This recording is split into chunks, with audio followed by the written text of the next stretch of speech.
Avez-vous des soucis à composer vos phrases à la forme passive? Est-ce que vous avez déjà vu des phrases à la forme passive et vous vous êtes demandé pourquoi a-t-on structuré ces phrases à la forme passive? Ou bien tout simplement, vous avez des soucis à comprendre exactement comment structurer des phrases à la forme passive selon le verbe? Eh bien, après avoir visionné cette vidéo, vous comprendrez exactement ce que c'est que la forme passive, comment la structurer et pourquoi, en fin de compte, on utilise les formes passives. Hello everybody, it's Coach Joe, your English coach. So without further ado, let's get started. Alright, so I have some sentences here for you and I am going to read the sentences and we are going to form the passive voice of these sentences. Donc ces phrases sont à la forme active. Pourquoi le titre n'est pas forme active et forme passive? Tout simplement parce que la forme active est la forme qu'on utilise la vaste majorité du temps. Donc, ce n'est pas la peine de s'attarder sur la forme active. Forme active, sujet, verbe, complément, n'est-ce pas? Donc, le chef prépare la nourriture. The chef, donc le chef, c'est the chef, ce n'est pas chef. Okay, so the chef prepares the meal. Okay, so here, this is the active voice. How do we transform this into passive voice? Donc d'abord, je vais l'écrire, ensuite, je vais tout expliquer et on va revenir ici. Donc on va partir comme ça, on va expliquer comme ça et on va revenir ici. All right? Okay, so the chef prepares the meal. Passive voice, the meal is prepared. The meal is prepared by the chef. Okay. The meal is prepared by the chef. Ça, c'est D. Hein? All right. The teacher et je vais revenir. Hein? Je ne dis pas que j'ai fini d'expliquer. Je vais revenir. The teacher explained the lesson. Ça, c'est au passé simple. Ça, c'est au présent simple. Donc, the teacher explained the lesson. The lesson, qui peut compléter, was explained by who? By the teacher, of course. All right. So, we have two sentences that are in active voice and passive voice. Active voice and passive voice. On va attendre pour ces trois phrases, on va patienter. Donc d'abord à partir de ces deux phrases, je vais expliquer la structure du passive voice. Alright, so how do we structure the passive voice? You use be plus the past participle. And if you don't know what the past participle is, you need to go watch my video on the regular verbs. I have a video entitled 134 Irregular Verbs. You need to go watch that video. Past participle is extremely important. In order for you to be able to conjugate verbs, you need to know past participle. All right, very, very important. So go and watch that video immediately after this one. So you use be, and so the be form can be either am, are, is, was, were, been, and been. Donc la prononciation, ça c'est been, ça c'est been. All right, so you need to understand that nuance in pronunciation, okay? And then you have the past participle form of the verb. So be plus the past participle form of the verb. That is how you structure a passive voice. Be plus the past participle form. Be plus the past participle forms. Here is, here it was. Make sense so far? Yes. Okay, very good. So, since you say that it makes sense, I will give you a quick quiz to figure out which of these two sentences, sentence number 1 or sentence number 2, which one of these two sentences is in passive voice? The first sentence is, the door has been opened since 8 a.m. The second sentence is, I have been tired since 8 a.m. Laquelle de ces deux phrases est à la forme passive, selon ce que je viens de vous expliquer? Vous avez dit que vous avez compris, n'est-ce pas? Donc laquelle? Je vous donne 5 secondes. Mettez ça en commentaire pour moi. One or two. One or two. All right? 5, 4, 3, 2, 1. Ta-da! This is the correct answer. The sentence number 1 is in passive voice. Why? Because we have been, okay? We have been plus the past participle of the verb to open, which is opened. Here we have been, but this is not the past participle of the verb. It's just an adjective, okay?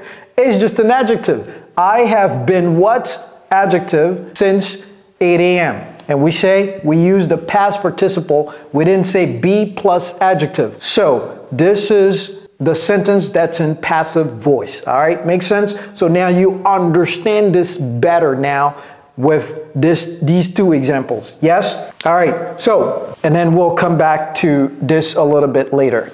All right, so why do we use the passive voice, or when do we use it? So the passive voice is used when the action is more important than the person doing or performing the action. Let me give you an example. So the action is very, very important, okay? So let's say that during COVID, okay, during COVID, you guys remember COVID? 1 million masks were donated. During COVID, 1 million masks, okay? Word masks. Ça se prononce sks, okay? 1 million masks were donated. Well, you know that this action of donating 1 million masks is more important than the person or the people who donated the mask. So here, you will use the passive voice. That's why we use the passive voice here. Now, if the person who donated the masks was more important than the action of donating the mask, which will be a little bit strange, well, we will mention the person's name, and so this sentence will actually be in active voice. For example, during COVID, Coach Kojo donated 1 million masks. So that means that we want to know that it was Coach Kojo who donated the masks. All right, and so therefore the sentence will be in active form rather than the passive form. Make sense? All right, so the second reason why we use the passive voice is when the person doing the action is unknown or unimportant, meaning the person is not important, or we don't know who did it. For example, $1 million, et j'aime les millions, $1 million was found under this bridge, okay? So, $1 million was, on ne va pas dire where, $1 million c'est la somme. $1 million was found under this bridge. Ça suit la logique, n'est-ce pas? Was plus past participle, okay? Where plus past participle. All right, $1 million was found under this bridge. We don't know who found the $1 million. So therefore, we used the passive voice. Okay, so in this situation, because the person who found the $1 million is not known, we use the passive voice, okay? Or when people win the lottery and they don't want to be known, that you can say that $1 million was won yesterday, right? $1 million was won.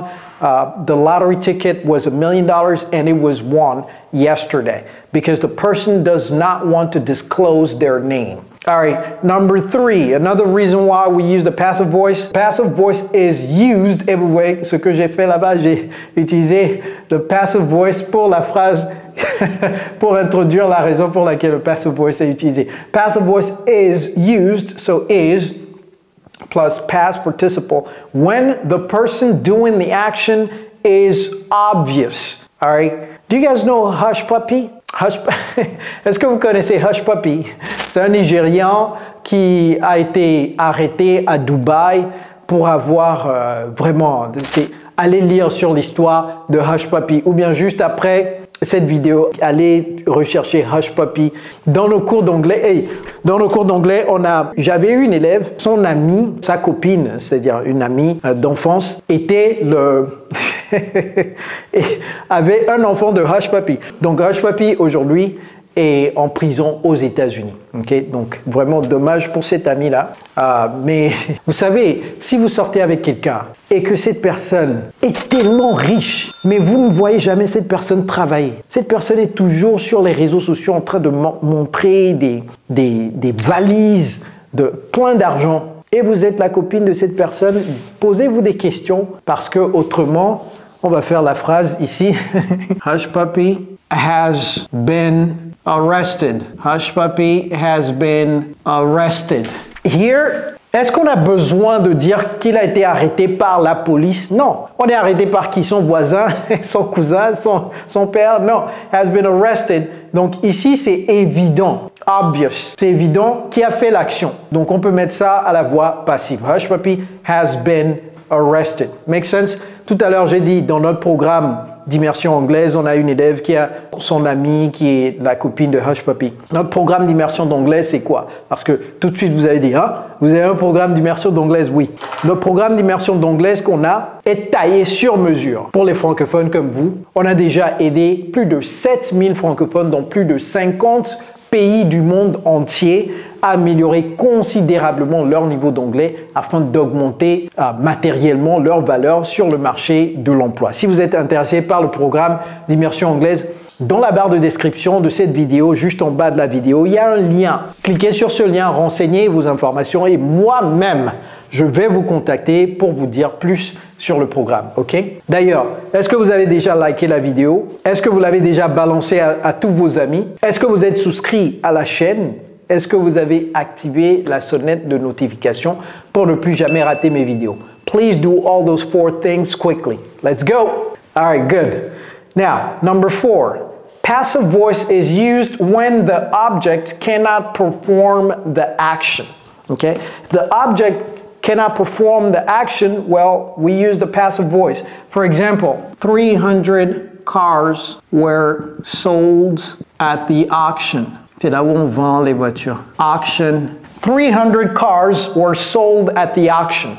Okay, the cars cannot sell themselves. Okay, so 300 cars were sold or had been sold. Or, yeah, were sold, had been sold, have been sold, present perfect. So here, in this case, we use the past passive voice. Make sense? All right, so use of by plus person. So here we use by plus a person to add an element, an additional element to it. Okay, so here the additional information is not necessary in these sentences, but if you want them, if you need them, okay, if you need them, then you put by plus the person. For example, Hush Puppy has been arrested by the popo, okay, by the police. Has been arrested by the police. Or you can say $1 million was found under this bridge by a homeless person. Wow, qu'il est chanceux. Il ne sera plus sans abri. Homeless person. Ok, les sans-abri, c'est homeless people. Homeless. Homeless person. Et c'est pas un seul mot, hein. Ceux qui pensent que c'est un mot là. Je vais écrire person ici. Ok, voilà. Maintenant, vous savez que c'est 2 mots, n'est-ce pas? By plus person. That's it. All right, makes sense? So, during COVID, 1 million masks were donated by Coach Kurt. Non, c'était pas moi, mais vous mettez by plus la personne, by the government, by your government, for example. Make sense? Je n'ai pas besoin d'écrire by, maintenant vous comprenez. So, je vous ai dit qu'on va faire le tour comme ça, n'est-ce pas? Donc, maintenant on est ici, on n'a pas parlé de ça. Intransitive verbs. Okay, all right, so there is an exception. We can use passive voice, the passive voice, but when it comes to intransitive verbs, we cannot use the passive voice. Bien évidemment, vous posez la question, what is an intransitive verb? D'ailleurs, je ne sais même pas comment prononcer ça. Non, intransitive. Intransitive. Ici, c'est I. Intransitive verb. An intransitive verb does not have an object. An intransitive verb does not have an object. So, what is the opposite of an intransitive verb? It's a transitive OK? Transitive verb. Donc, transitive verbs have objects. And transitive verbs don't have an object. Donc ça, par exemple, buy a toujours un objet. C'est-à-dire, vous ne pouvez pas dire j'achète. Vous achetez quoi? Donc, j'ai acheté. Vous ne pouvez pas dire ça. Oh, hier, j'ai acheté.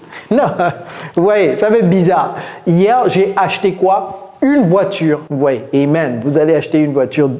Vous allez acheter une voiture très bientôt. OK? Inch'Allah. All right, so here you will say, je vais mettre I bought a car. I bought a car. Here, you can use the passive voice. A car was bought. A car was bought by me. That's okay. You can say that. But here, you cannot say Joseph cried a lot. Here, you cannot say somebody was cried by Joseph. Or you cannot say something was cried a lot by Joseph. It does not make sense. So here, it's an intransitive verb. Make sense? So with die, what I want you guys to do is in the comments, donc ça en commentaire, faites une phrase, make a sentence. Make a sentence with die, and then make the sentence in active voice because you cannot make it in passive voice. Ok. Faites une phrase, moi-même je vais faire une phrase également. Alright, so the dog unfortunately died. The dog unfortunately died. Ici, vous ne pouvez pas dire quelque chose was died by the dog. C'est impossible. Alright, so remember this rule. Et maintenant, j'ai fait le Kamehameha. Est-ce que vous connaissez Dragon Ball Z? J'ai dit maintenant, on passe ici. Ok, on va terminer avec ici. Et là, j'ai un petit devoir pour vous tout de suite. Ok, so, what is here? D'abord, si vous n'avez pas vu ma vidéo sur les 12 conjugaisons anglaises, qu'est-ce que vous faites sur ma chaîne? Allez regarder cette vidéo.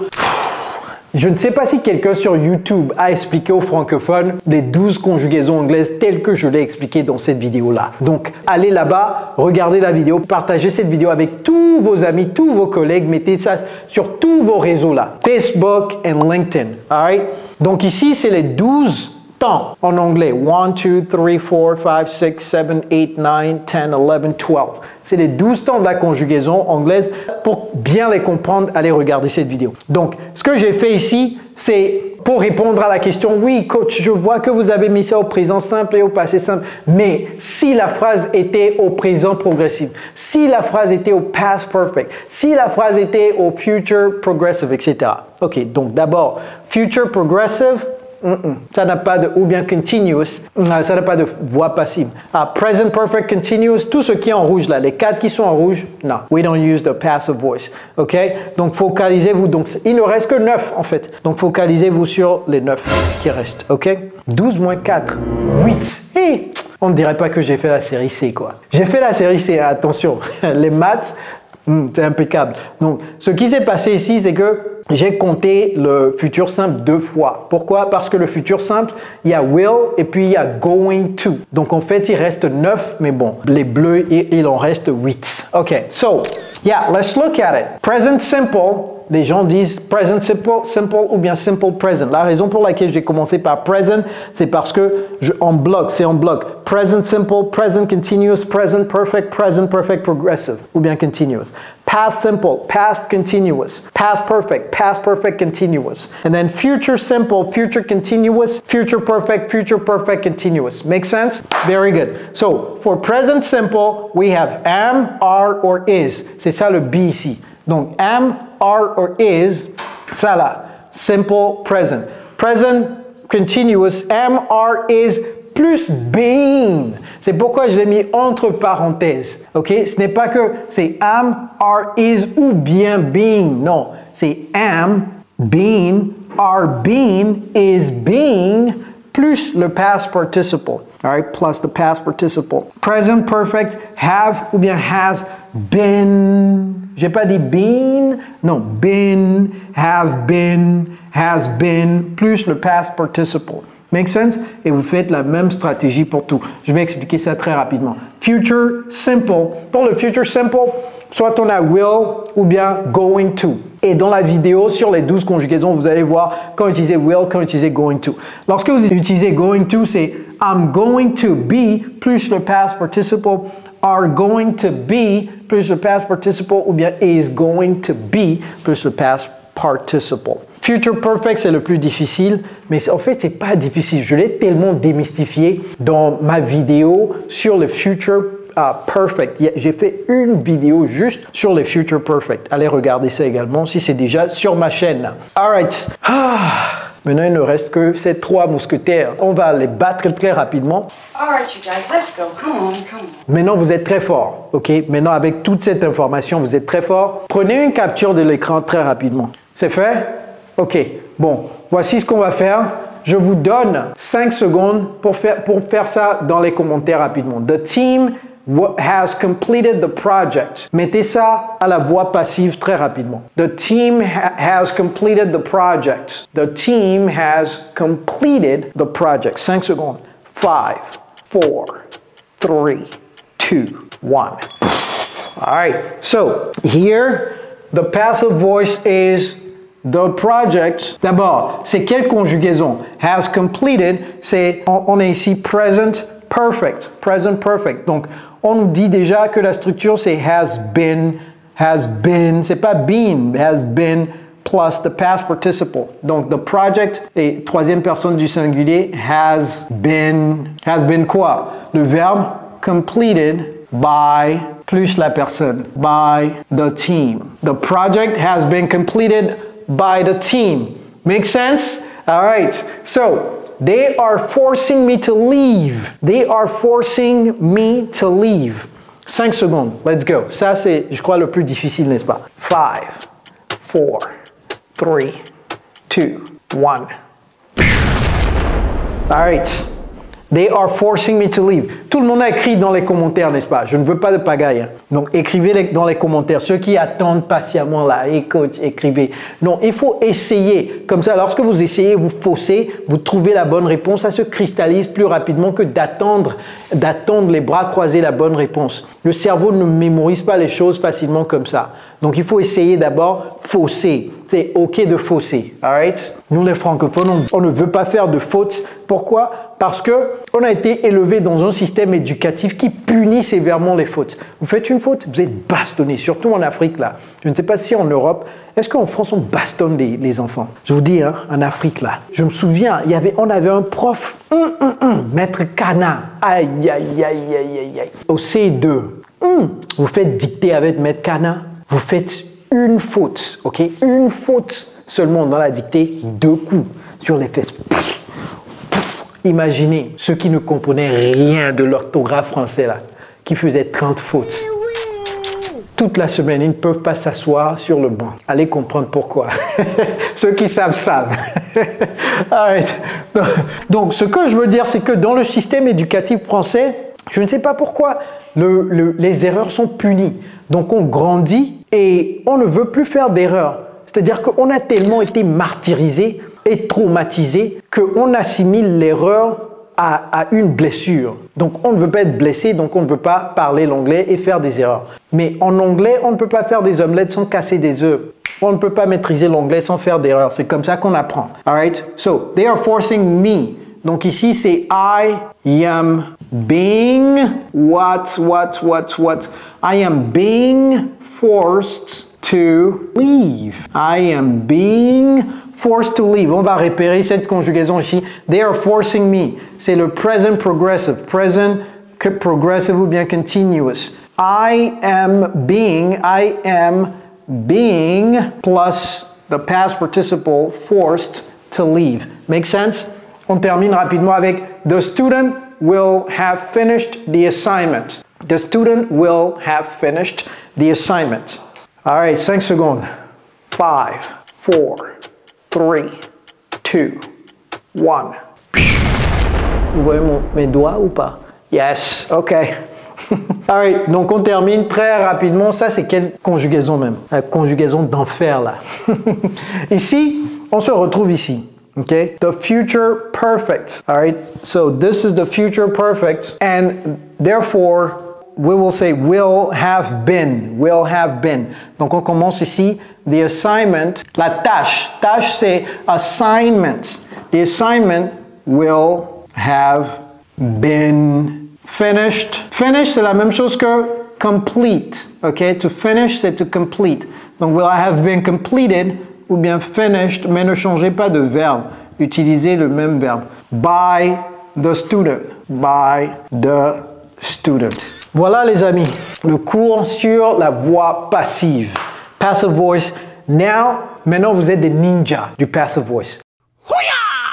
Okay? I'm just saying, especially with this, surtout, especially c'est surtout avec ça là maintenant, dans votre arsenal, vous pouvez faire des katas avec le passive voice. Alright? So everybody, I hope that you understand the passive voice and that you can start using the passive voice like a ninja. Alright? It's Coach Joe, your English coach. Take care, guys.